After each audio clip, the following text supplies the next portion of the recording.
नित्यपुष्पान्नरेषणे ईश्वरेण सर्वभूतानां रामोपमये श्रियं गन्धार्थं हरिद्रातोर्णं हरिद्रापूर्वद्रव्याणि समर्पयामि मलाक्षुतमेण्डि आदिनेने परायणे सर्वराजपुष्पैः ददान्य पुण्डरीकाणितमुद्रस्य पुरहाजने अलङ्करणार्थम् अक्षतां समर्पयामि पुष्पैः। అందరికీ నమస్కారం. నేను సురేష్ మీ బద్వేల్ పిల్లోడు. ఇవాళ కడప జిల్లా బద్వేల్ మండలంలోని బద్వేల్ పట్టణంలో పూర్మామిల్ల రోడ్లో ఉన్నటువంటి మహాలక్ష్మీదేవి గుడికి మనం రావడం జరిగింది. ఇక్కడ ఇవాళ సామూహిక కుంకుమార్చన కార్యక్రమం ఆలయ కమిటీ వారు ఎంతో గొప్పగా నిర్వహించారు. అసలు ఎందుకు ఇంత స్పెషల్ అంటే ఇవాళ అమ్మవారు ఉద్భవించిన రోజు కాబట్టి లక్ష్మి లేదా మహాలక్ష్మి లేదా శ్రీ హిందూ సంప్రదాయంలో సిరి సంపదలకు, సౌభాగ్యానికి, సుఖ సంతోషాలకు, సంతానానికి, ధైర్య సాహసాలకు, విజయానికి అధిదేవత. త్రిమూర్తులలో ఒకరైన విష్ణువునకు ఇల్లాలు. భృగుపుత్రిక అయిన లక్ష్మి దుర్వాసుని శాపవశమున క్షీరసాగర మదన సమయంలో ఉద్భవించింది. జైన మతంలో కూడా మహాలక్ష్మి తన భక్తులను కష్ట నష్టాల నుండి కాపాడి వారికి సిరి సంపదను కలుగజేసిందని మన పురాణాలు ఎప్పుడు చెప్తూనే ఉంటాయి. అందువల్ల ఇవాళ అమ్మవారు ఉద్భవించిన రోజును కాబట్టి ఈ యొక్క రోజున ఆలయ కమిటీ వారు సామూహిక కుంకుమార్చన కార్యక్రమాన్ని చేపట్టారు. మనకు ఉన్న ఒక విషయం తెలియాలంటే, ఒకసారి లక్ష్మీదేవి విష్ణువు నుండి వేరు కావడం వలన విష్ణువు శక్తిహీనుడయ్యాడు. అప్పుడు బ్రహ్మ అనతిపై భృగు మహర్షి తపస్సు చేయగా లక్ష్మీ భృగు ఖ్యాతిల కుమార్తెగా జన్మించింది. ఆమెను భృగు విష్ణువుకిచ్చి పెళ్లి చేశాడు. కనుక లక్ష్మీదేవిని మనం భార్గవేని కూడా పిలుస్తూ ఉంటాం. తరువాత ఒక మారు దుర్వాసుని శాప కారణంగా లక్ష్మి వైకుంఠాన్ని వీడి పాలసముద్రంలో నివసించసాగింది. అమృతం పొందాలని దేవతలు, రాక్షసులు పాలసముద్రాన్ని, మందర పర్వతాన్ని కవంగా చేసి వాసుకిని కవ్వపు త్రాటిగా చేసి చిలకడం ప్రారంభించారు. ఆ సమయంలో పాలసముద్రం నుండి కామధేను, కల్పవృక్షం మొదలై వాటితో లక్ష్మీదేవి అవతరించింది. కావున పాలసముద్రంలో నుండి జన్మించింది కనుక ఆమె సముద్ర రాజ తనయ అయింది. అందుకేనేమో మహాలక్ష్మి యొక్క కథ విన్నా ఎన్నో జన్మల పుణ్యం కలుగుద్దని మనకు అంటూనే ఉంటారు మన పూర్వీకులు. అలాగే ఆమెతో పాటే జన్మించిన చంద్రుడు లక్ష్మికి సహోదరుడయ్యాడు. ధనాది దేవత అయిన ఈ దేవిని శ్రీ మహావిష్ణువు పత్నిగా స్వీకరించాడు. విష్ణువు శక్తికి, మాయకు కారణంగా ఆయనకు లక్ష్మి తోడుండమే అంటుంటారు. భూదేవి కూడా లక్ష్మికి మరో అంశమని చెప్తుంటారు. దేవి మహత్యంలో మహాశక్తియే మహాలక్ష్మిగా చెప్పబడింది. ఆమెను అష్టభుజ మహాలక్ష్మిగా వర్ణిస్తారు. విష్ణువు అవతారాలతో పాటు లక్ష్మి కూడా అవతరిస్తుందని చెప్పబడుతుంది. అలాగే ఈ యొక్క రామావతారంలో సీతగా, కృష్ణావతారంలో రుక్మిణిగా, కలియుగంలో శ్రీ వెంకటేశ్వర స్వామికి తోడు అలయేలు మంగగా లక్ష్మి విష్ణువుకు తోడై ఉంటుంది. చాలా మంది దేవతలకు వల్లే లక్ష్మీదేవికి కూడా ఎన్నో పేర్లు, అష్టోత్తర శతనామ స్తోత్రం, సహస్రనామ స్తోత్రం వంటివి ఉంటున్నాయి. అధికంగా లక్ష్మిని సంబోధించే కొన్ని పేర్లలో లక్ష్మి, శ్రీ, సిరి, భార్గవి, మాత, పలుకుతేనెల తల్లి అని మనకు ఆనాడు అన్నమయ్య ఎప్పుడో సంబోధించాడు. నిత్యనపాయని క్షీరసముద్ర రాజ తనయ, పద్మాక్షి, పద్మాసన కమలం, పద్మప్రియ, రమ, ఇందిర అనే నామాలతో లక్ష్మీదేవిని భక్తులు స్తుతిస్తూ ఉంటారు. మనము ఇక్కడ గమనించాల్సిన ఒక విషయం ఏంటంటే, ఎన్నో పేర్లతో ఆ లక్ష్మీదేవి కొలువై ఉంటుంది.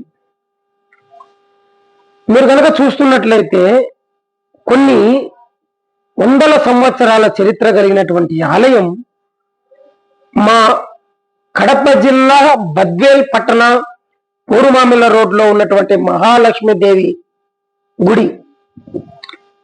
ఈ ఆలయంలో ప్రతి సంవత్సరం అమ్మవారి జయంతి ఉత్సవాలు, అలాగే దసరా ఉత్సవాలు ఎంతో అద్భుతంగా జరుగుతాయి ఇక్కడ. మనము ఈ యొక్క గుడిని సందర్శించాలంటే బద్వేల్ పట్టణంకి వచ్చి కొద్దిగా దూరంలో పూర్వమిల్ల రోడ్డులో ఈ యొక్క గుడి అనేది ఉంది. ఆలయానికి ఆలయ కమిటీ వారు అలాగే పెద్దలు ప్రతి ఒక్కసారి ఇక్కడ ఎంతో భక్తి శ్రద్ధలతో నియమనిష్టలతో ఇక్కడ ఎటువంటి దైవ కార్యక్రమాన్నైనా వారి యొక్క పద్ధతిలో ఎంతో అద్భుతంగా మనం చూస్తున్నాం. ఇక్కడ వీడియో ఒకసారి మీరు చూసి గమనించండి. ఒక సామూహిక కుంకుమార్చన కార్యక్రమాన్ని మహిళలు ఒక వరుసలో ఒక పద్ధతి ప్రకారము చేస్తున్నారంటే అంత ఆషామాషి వ్యవహారం కాదు. ఎందుకంటే మనము కొన్ని పదాలలో వర్ణిస్తూ ఉంటాం. ప్రాపర్గా ఎంతో బాగా ఈ యొక్క పూజా కార్యక్రమం మేము చూడడము మాకు చాలా అదృష్టం కలిగింది. సామూహిక కుంకుమార్చనలో భాగంగా ఇవాళ మహాలక్ష్మీదేవి అమ్మవారు ఉద్భవించిన దినోత్సవంగా ఇవాళ ఈ యొక్క గొప్ప కార్యక్రమం ఇక్కడ చేపట్టడం మాకు ఎంతో సంతోషం కలిగించింది.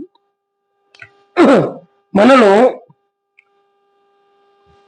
ప్రతి సంవత్సరం ఇక్కడ అమ్మవారి జయంతి ఉత్సవాలు కానీ మరీ దసరా పండుగ నాడు నవరాత్రుల్లో 9 అలంకరణ కార్యక్రమాలు ఇక్కడ ఆలయ ప్రధాన అధ్యక్షుడు మనందరికీ సుపరిచితుడు తెలిసినటువంటి వ్యక్తి అయినటువంటి శ్రీ పత్తి వెంకట ప్రసాద్ శ్రేష్ఠి గారు, ఆయన్నే మనం పివిఎన్ ప్రసాద్ సీనియర్ అడ్వకేట్, అలాగే సెక్రటరీ శ్రీ కొలిశెట్టి ఆదినారాయణ గుప్తా రమేష్ గారు, అలాగే ట్రెజరర్ శ్రీ చీదెల్ల వెంకట సుబ్బయ్య శ్రేష్ఠి గారు మరియు కమిటీ సభ్యుల ఆధ్వర్యంలో ఎంతో గొప్పగా జరుగుతుంది. ఇక్కడ దేవుని దయ వల్ల మీ అందరి ఆశీస్సులు మా యొక్క యూట్యూబ్ ఛానల్ మీద ఉంచితే ఈ సంవత్సరం దసరా వేడుకలు నవరాత్రి నవ ఉత్సవాలను మా యొక్క బద్వేల్ పిల్లోడు యూట్యూబ్ ఛానల్ తరపు నుంచి మేము ప్రత్యక్ష ప్రసారం అనుమతి కోరుకొని ఇక్కడ నుంచి భక్తులకు అమ్మవారి యొక్క కార్యకలాపాలు చూపించాలని కోరుకుంటున్నాము. మనతో ఇక్కడ కొంతమంది ఆలయ కమిటీ వారు ఉన్నారు, లేదా ఆలయ చైర్మన్ తో మనం మాట్లాడదాం.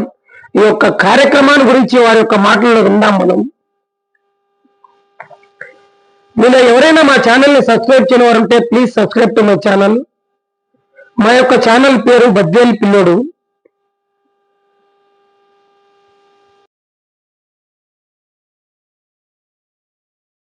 మహాలక్ష్మి అమ్మవారు ఉద్భవించిన దినోత్సవం సందర్భంగా ఇవాళ సామూహిక కుంకుమార్చనలో భాగంగా మనం ఇక్కడికి రావడము, ఎంతో వీడియో కవరేజ్ చేయడము, అలాగే ఇక్కడ ఒక చిన్న పాప కూడా ఎంతో కొందరంగా ఇక్కడ రావడం మనకు, అలాగే ఆలయ committee chairman PVN Prasad sir గారు మనకు ఈ యొక్క గొప్ప అవకాశాన్ని ఇచ్చారు. మీరు వీడియో తీయండి, జనాలకు చూపించండి, మీకు ఎటువంటి సహాయ సహకారాలు కావాలన్నా నేను అందిస్తాను అని మాకు ఇచ్చి ఈ యొక్క గొప్ప అవకాశాన్ని మాకు కల్పించినటువంటి పివిఎన్ ప్రసాద్ సార్ గారికి మా బద్వేల్ పిల్లోడు యూట్యూబ్ ఛానల్ తరపు నుంచి శిరస్సు వంచి పాదాభివందనాలు. అతి తక్కువ టైంలో ఇంత గొప్పటి కార్యక్రమాన్ని చేపట్టినటువంటి ఆయనకు మా బద్వేల్ యూట్యూబ్ తరపున ధన్యవాదాలు.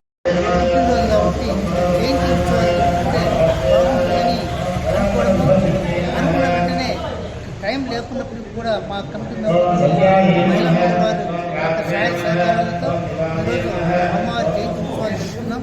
ఈ యొక్క అమ్మవారి జయంతి ఉత్సవాలను మహిళలు అత్యధికంగా పాల్గొని సహస్రనామాలు జరుపుతూ మరి అమ్మవారి బాధ్యులు అవుతారని కావాలని కోరుకుంటూ ఈనాడు మా యొక్క మహాలక్ష్మి దేవాలయంలో మహాలక్ష్మీదేవి జయంతి దాంతో ఆలయ చైర్మన్ మనందరికీ తెలిసినటువంటి వ్యక్తి సీనియర్ న్యాయవాది పివిఎన్ ప్రసాద్ గారు వారి యొక్క కమిటీ సభ్యులు గొప్ప కార్యక్రమం ఎంతో అద్భుతంగా చేపట్టారు. ఎందుకంటే ఒక క్రమశిక్షణలో ఒక కార్యక్రమాన్ని జరిపించడం ఎంతో గొప్ప సంఘటనని, ఇటువంటి కార్యక్రమాలు వీళ్ళు మరెన్నో జరిపించాలని, ఇటువంటి కార్యక్రమాలను కూడా మా యొక్క యూట్యూబ్ ఛానల్ గురించి మేము ఇంకా ఎన్నో తీసి భక్తులకు ప్రజలకు చూపించాలనే ముఖ్య ఉద్దేశంతో నేను సురేష్ బంతి